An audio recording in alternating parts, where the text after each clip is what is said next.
That's good. Thank you. You can have a little more. All right. Thanks. It has to be the original green coffee cup. To Cheers. newspapers. To newspapers.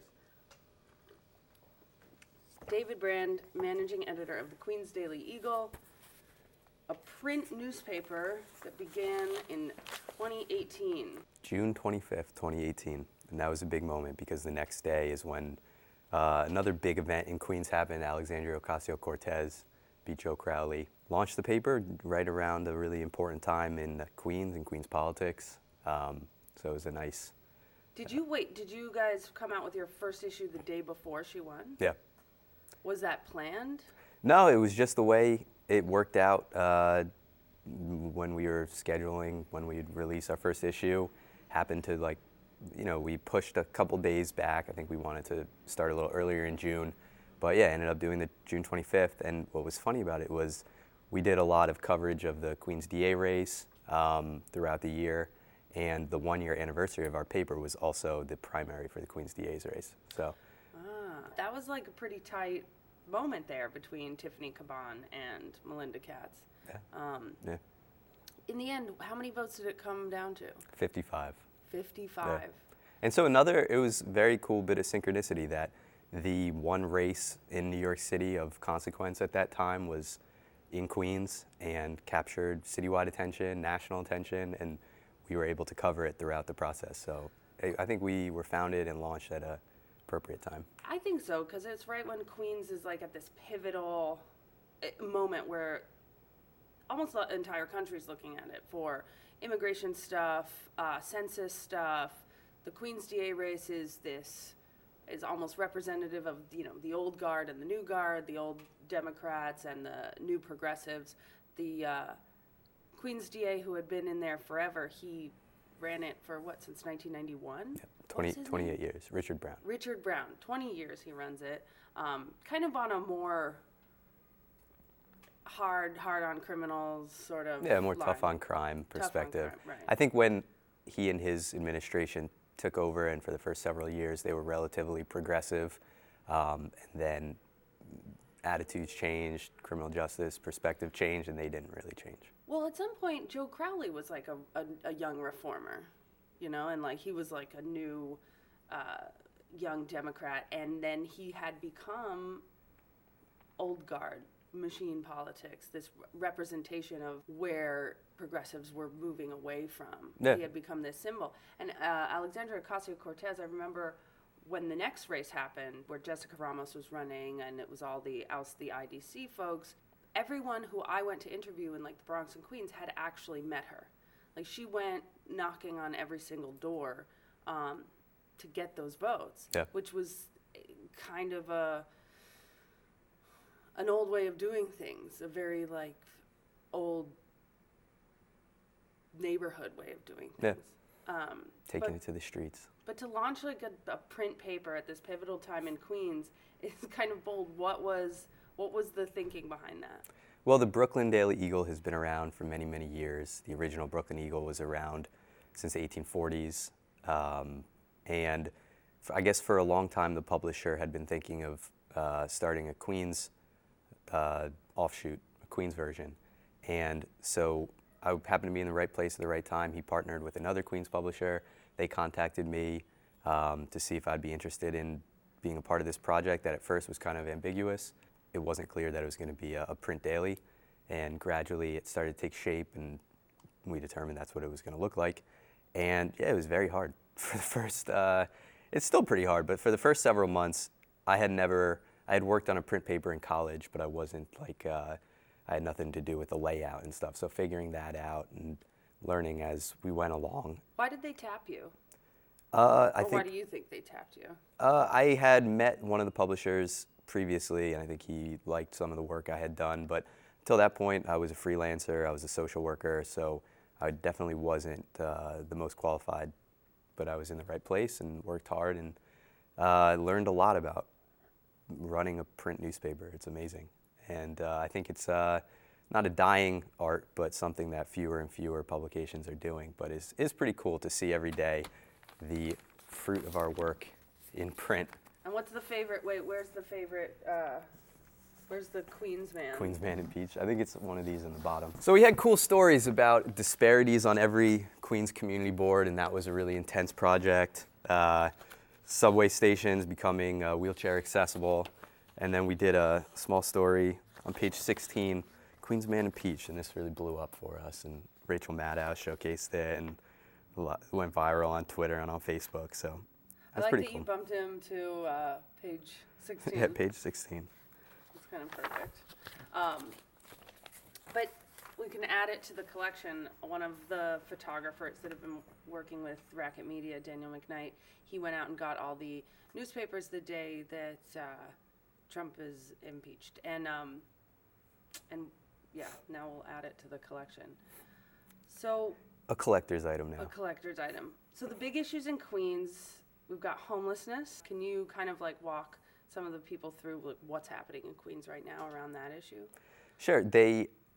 In Queens, more than other boroughs, homeless people and homeless families in particular are staying in shelter hotels, which are not ideal for a family. What are shelter hotels? They're hotels that contract with the Department of Homeless Services to host homeless families at a pretty high cost, because there's like market rate or maybe even higher. And so it's not a good environment for kids. There's no kitchen. Their doors are closed. There's curfews for families. So the hotels impose like curfews where other guests wouldn't have them. Correct. I mean, Right. because, yeah, this is complicated with Department of Homeless Services and various shelters. Like, you have to make it back to the shelter at a certain point, or you risk losing your place in that shelter. So, shelter's horrible anyway. There's tens of thousands of people living in shelter, and there's not enough affordable housing. Dual crises with affordable housing and shelter and homelessness. And so in Queens, to try to address some of the issues, the city wants to build homeless shelters in specific neighborhoods that are pushing back a lot. And while they push back and may have legitimate concerns about why are we spending $1.7 billion or something on homeless shelters when we should be building affordable housing, that doesn't really come through in the resistance.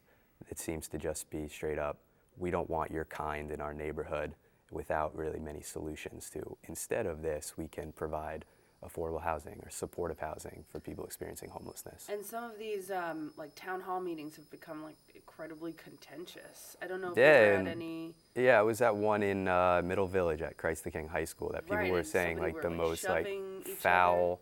Yeah, I don't know about straight up like pushing, but there were people just screaming really nasty things at each other. People like one woman, this is what became like the soundbite from that one meeting, but saying we need to burn the shelter down. And then people just painting all people experiencing homelessness as sexual predators or as criminals, and saying the big conspiracy theory is that the jails on Rikers Island are closing and they're building homeless shelters to now house the people who would previously have been incarcerated. That's not. Right, there's no nuance, there's no- it's right. kind of racist, it's We're anti-poor. building new shelters. We're building new jails. Yeah, I mean, I think people are also afraid. NIMBYism, not in my backyardism, kind of plays into it, where people are just afraid they don't want homeless people around their kids in their neighborhood. Yeah. And it gets. The problem is that affordable housing isn't actually affordable. Right. A lot of the time Yeah. for most families that make under $100,000 a year. Yeah, there's very little truly affordable housing. Yeah, people a lot of times tout the phrase affordable housing, but what is affordable housing? Because the affordable housing I know that friends of mine have gotten into or have applied for and things like that, they're still paying more than $1,000 a month, sometimes more than $2,000 a month. So I'm not sure how that's affordable for, say, a middle class, or I don't even know what the definition of lower middle class is, but I'm not sure how that is affordable for a family of four where you have like one earner. Yeah. No, it's not. I You mean, know, I think in a lot of cases it's not. And I think that the shelter system, a lot of people who haven't experienced homelessness or don't know people who have, don't really understand that the shelter system is not great Yeah. It's not like It's people not go, why good, don't they yeah. just go to the shelter? Yeah. And it's like, well, you're kind of assigned one. You can't go to a different one. And what if the one you're assigned is sort of violent or you have beef in there? It just Yeah, my previous career as a social worker, I worked at shelters, and they're often barrack style, like the kinds of cubicles you'd have at an office with 3 sides, like 4 feet high or something, and in an old basketball court. And that's not an ideal situation. That is the bare minimum situation that people should be staying in. And it often is worse than that because people don't even want to go into the shelters because they can be dangerous or they can be too restrictive to people. But then the shelter system becomes sometimes the only way you can secure permanent housing by meeting requirements through DHS, through the city, to then have the ability to get permanent housing or housing subsidies. why would these shelters, the ones that they're proposing to build in Middle Village, be different? The one in particular would be a men's shelter, and so there have been high-profile instances of homeless men attacking people, and so there are definitely concerns about safety. But those people tend to cherry pick, I think, specific instances to paint an entire population with a broad brush. And so it'll be like a 200-person shelter, which would not necessarily, it doesn't really fit the character of that neighborhood. It's more residential and a more industrial area. And so people are concerned that there's not access to public transportation, that the homeless people would be like milling about the neighborhood. But DHS and the city contend that it's a job shelter, and so people there are either working or are in training programs to work. But that, not necessarily true, I guess, or depends how you define that. I just want to ask one more question. I've always wandered around like Elmhurst, realizing that there's so many halfway houses for people coming out of mental hospitals there and jail and prison and things like that. Like Elmhurst seems to be this transitional hub for a lot of people. Even some of the houses around there are owned and by people who will rent out like a room or run kind of like a halfway house. What Elmhurst, Queens seems to be a neighborhood that has found a balance. Like there's not a lot of stories you see coming out of there of like, violent interactions with people in shelters or halfway houses, and yet there's so many there. Where do you know anything about like how they've managed to strike? Yeah, I don't know. That's interesting. I think Elmhurst, I don't know specifics about that, but I would say Elmhurst is one of the most diverse neighborhoods, zip codes in the entire country and maybe in the entire world. And so maybe a place like that is able to absorb many different types of people and many different types of situations, people getting back on their feet, people experiencing homelessness, and can do that better than a more insular community could. And, a person experiencing homelessness or a person with substance abuse issues are more welcomed into a diverse area. But, yeah, I don't know. It's worth looking into, though.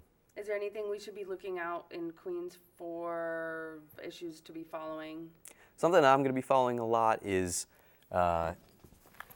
we have our new DA, Melinda Katz, who has pledged a new day for defendants and for the criminal justice system. She made a lot of justice reform-oriented pledges on the campaign, and just holding her accountable to those pledges. And if things don't work out as she had proposed on the campaign trail, just finding out why and paying attention to what's going on at Queens Criminal Court is a big one that I'm going to be paying attention to. And one of her big promises did happen, being able to put on record the police officers that have had credibility issues. Yeah. She was one of several candidates on the campaign trail. So all the candidates addressed that issue of releasing the names of police officers with credibility issues that all the DA's offices have. Queens DA's office also, and was very resistant to releasing that list.